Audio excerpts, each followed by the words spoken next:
These recipes are made in one pot, which means you'll have a little less to clean up after dinner. Hey y'all, I'm Valerie and welcome to my kitchen. In today's video, I'm sharing 5 one-pot meals that I think your family is really gonna love. Okay y'all, let's get started. This first one is a lemon pepper chicken tortellini. To make it in a large skillet, you're going to add about a tablespoon of oil and a tablespoon of butter. Then you're going to add 1.5 pounds to 2 pounds of boneless, skinless chicken, and you're going to cut that into bite-sized pieces. And I seasoned my chicken with salt, pepper, and garlic powder. Oh, and this wasn't in the recipe, but I had some lemon pepper seasoning, so I decided to add some of that too. So feel free to add anything that you think would be good in this. I stirred that around and I let it cook until that chicken was completely cooked through. I turned the heat down to medium-low and then I added 2 tablespoons of butter and 2 teaspoons of minced garlic. I let it cook for a minute or so and then I added in the zest from 2 lemons, the juice of 1 lemon, 1 cup of chicken broth, and 1 cup of heavy cream. Then I added in a 19-ounce bag of frozen cheese tortellini. Or if you have a 24-ounce bag, that'll work fine too. I just stirred all that around and I probably should have put a lid on it. I let that simmer for about 10 minutes. Oh, and I decided to add in some basil. Then you're going to add some Parmesan cheese. You'll need 3/4 of a cup. I used all I had and I was still a little short, so I threw in some grated Parmesan cheese, the kind in the green can. You're just going to stir it all together and let that Parmesan cheese melt, and then this is ready to serve. This was so delicious. It had the perfect amount of lemon flavor, so if you love lemon, you're going to love this one. And if you want that sauce a little thicker, all you have to do is do a little cornstarch slurry with like a tablespoon of cornstarch and 2 tablespoons of water. I would mix that together and then add it in about 5 minutes before the tortellini is done. I think you'll really enjoy this one. This is a one-pot skillet lasagna.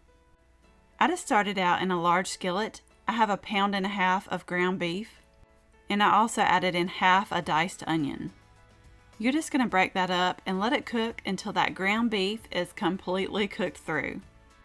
And for the seasonings, I added about a teaspoon each of onion powder, garlic powder, and Italian seasoning, and half a teaspoon of salt and 1/4 teaspoon of pepper.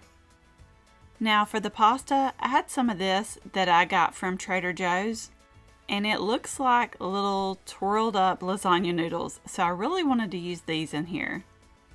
But you can also use about 10 lasagna sheets and just break those into small pieces. You'll just need about 8 ounces of pasta. And after you get those in there, we're going to add a 24-ounce jar of pasta sauce. Just use your favorite. And also 2.5 cups of broth. You can use chicken, but I used beef broth. I'd stir it pretty often to make sure that pasta doesn't stick.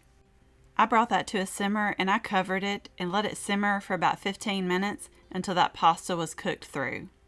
And while that was simmering away, I moved over to the counter to make up a cheese mixture to put on top. So in a small bowl, I added 1 cup of ricotta cheese, half a cup of Parmesan cheese, and 1 cup of mozzarella cheese. You're going to mix that together and then we're going to grab that and take it back over to the stovetop. I gave that one last stir and then I added in about 3/4 of a cup of shredded mozzarella cheese. And then I mixed all that together until it was well combined.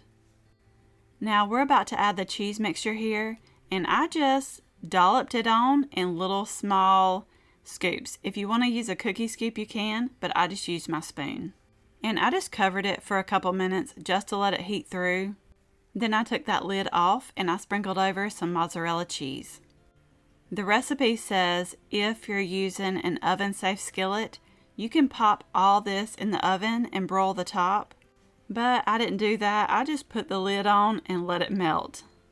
And when it looks cheesy and melty, then this is good to go and ready to serve. I made some garlic bread twists to go with it, and I burned them. Not too bad though, they were still edible. But this lasagna was absolutely delicious. And don't even think about skipping out on that ricotta cheese mixture on top. This was just like eating lasagna, but way easier. And the whole family loved this one.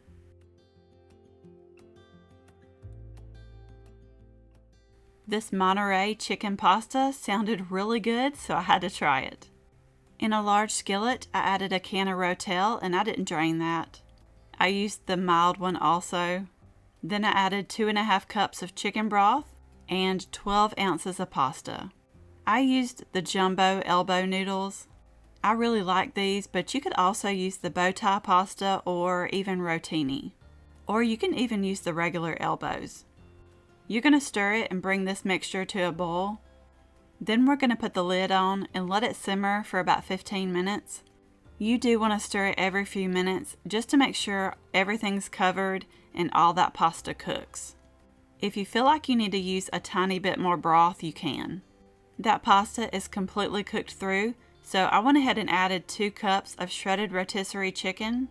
I stirred it and let it heat through. Then I added in a 1/2 cup of barbecue sauce and stirred it until everything was combined.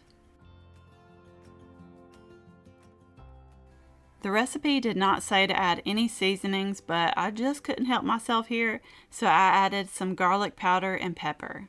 And I just wasn't following the recipe here, and I decided to add some of that Monterey Jack cheese and go ahead and stir it in here. Then I covered the top with some more Monterey Jack cheese and about 1/3 to a 1/2 cup of cooked and crumbled bacon. And you'll want to sprinkle that evenly over the top. Then you're going to put the lid back on and let that cheese completely melt. And y'all, that was all there is to it. This one was super easy. And it actually really surprised us. I knew it would be good, but the barbecue sauce and that bacon in there, that just really stood out in here, and we loved it.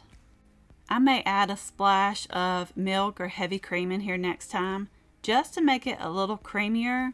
But other than that, this was definitely a 10 out of 10. I mean, chicken, bacon, barbecue sauce, and pasta, you really can't go wrong with that. Oh, and I topped this with some chopped green onions.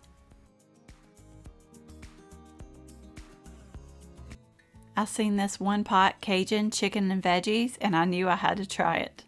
In a large skillet, I added a tablespoon of oil along with 1 pound of boneless skinless chicken that I cut into bite-sized pieces.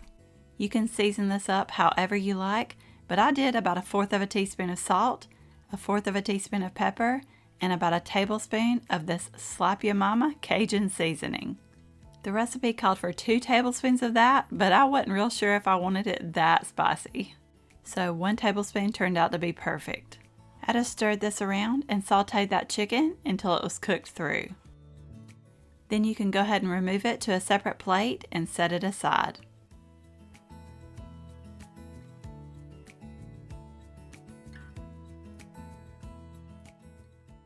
Now to that skillet, I added 1/2 of an onion sliced. We like our onions very, very tender, so I kind of gave them a head start here. I let them cook for a few minutes until they started to soften up a bit. Then I started to add in the rest of the veggies.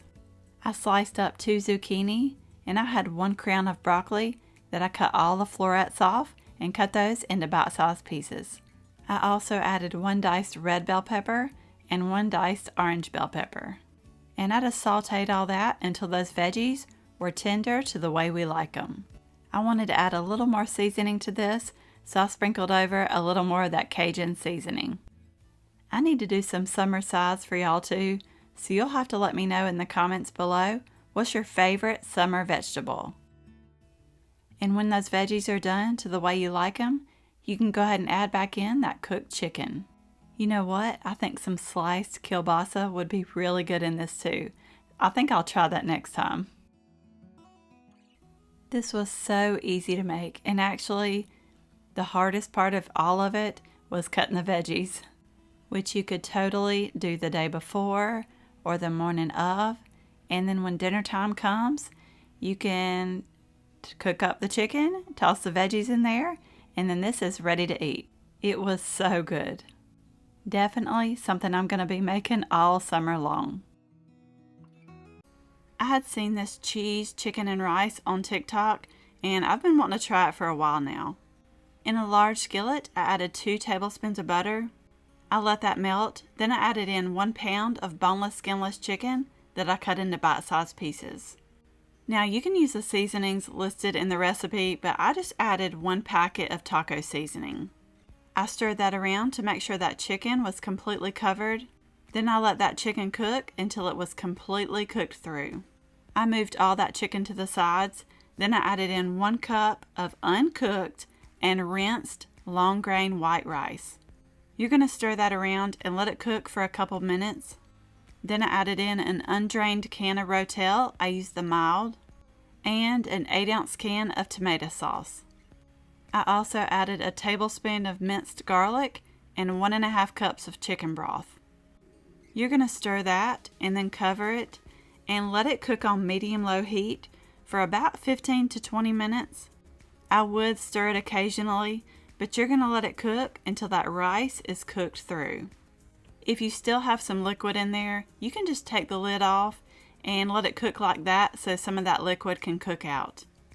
Now the recipe says to serve this with some white queso dip on top, but I decided to add it right on into the pan there and go ahead and stir it all in. That way that rice was good and cheesy. If you don't have white queso dip though, I'm sure this would be fine if you just added in some shredded cheese. And of course I had to drizzle over some more queso dip on top just because we love that stuff, but this was absolutely delicious. And depending on what queso dip you use, that'll determine how spicy this is. Oh, and instead of the Rotel, if you don't like that, you can always use just a regular can of the petite diced tomatoes. I really hope you enjoyed this video. You may also like these. Don't forget to subscribe down below for more easy recipes, and I will see you in the next one.